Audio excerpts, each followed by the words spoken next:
Begin by isolating the power source. Rotate the M5 screw on the lid to unlock the lid and take the lid off.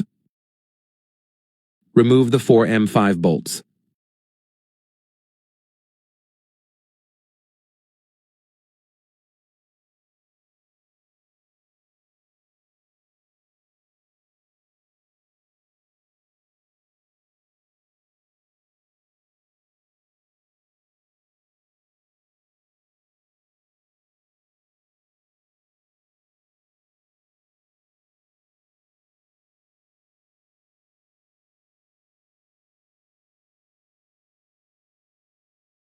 Once the bolts are removed, take the lid off.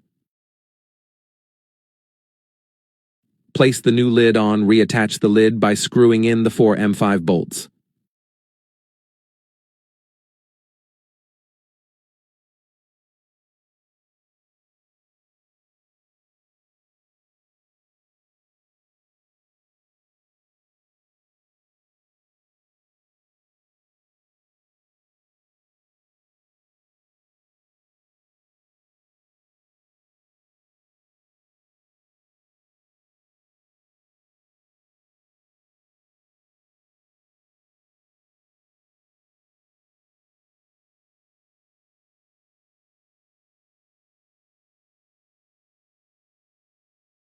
Lastly, turn the power back on.